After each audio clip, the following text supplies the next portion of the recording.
In the heart of the Pacific, where the sea is bluer than the sky itself, lies a small kingdom of coral, palm trees, and legends, Tonga. Here, on the main island of Tongatapu, begins a story so unbelievable that many think it must be a myth. And it all begins with 6 boys, barely 13 or 14 years old. They attended St. Andrew's boarding school, a place where every day felt the same: classes, garden work, prayers. No adventure, no freedom. Only rules, rules, and more rules.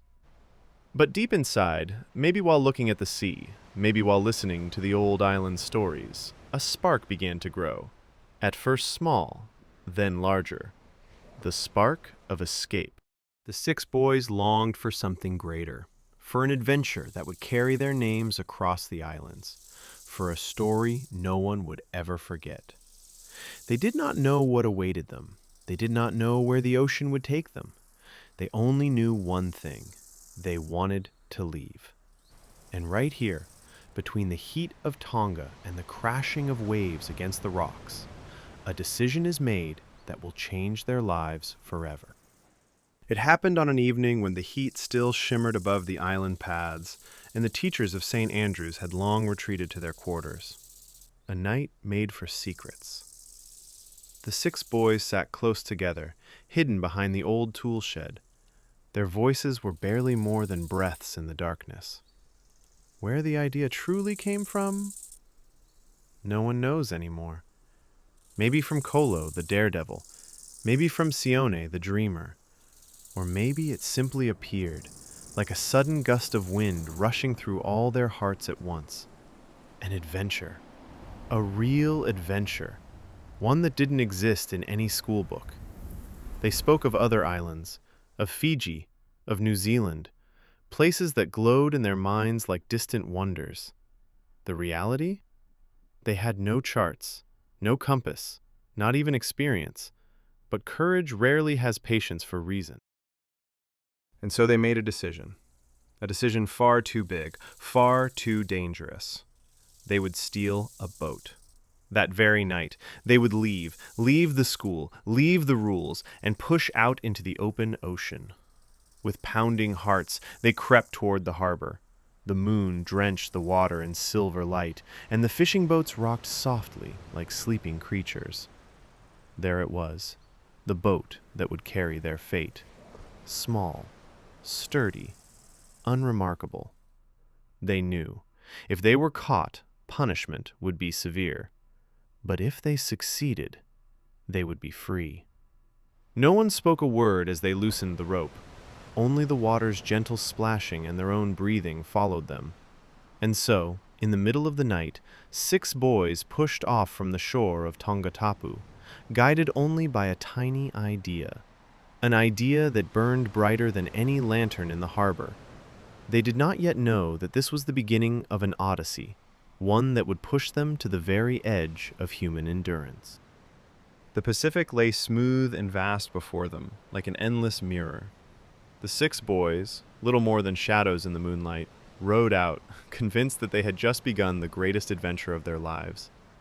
They carried barely any supplies: a few coconuts, a few bananas, and a jug of water, far too little for what awaited them. But that night, none of it seemed to matter. The horizon was peaceful, the stars glittered, and the boys felt invincible. But the sea has 2 faces. Just before dawn it happened. A wind began to rise. At first, weak, barely noticeable. Then stronger.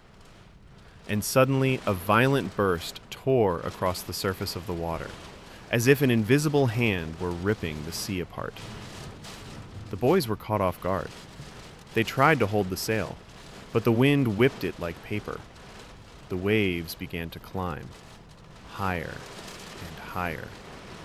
The small boat no longer danced. It fought. For the first time, the 6 felt what it meant to be small, tiny, insignificant against the power of the ocean.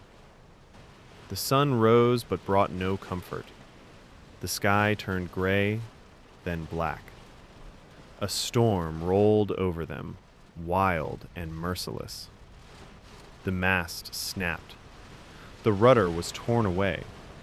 The boat drifted, helpless as a leaf in the wind. For hours, or perhaps days, time had lost all meaning.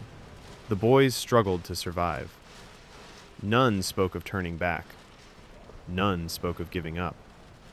They held on, even as the boat barely resembled a boat at all. And then, suddenly, after all the terror, silence returned. They looked at one another, soaked, trembling, exhausted, but alive.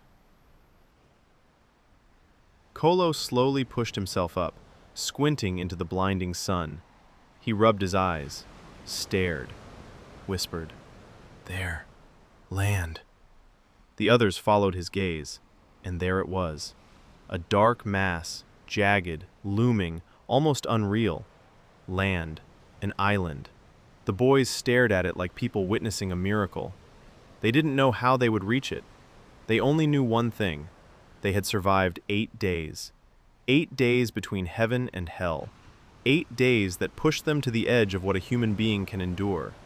And now the next trial stood before them. An island that would either devour them or save them.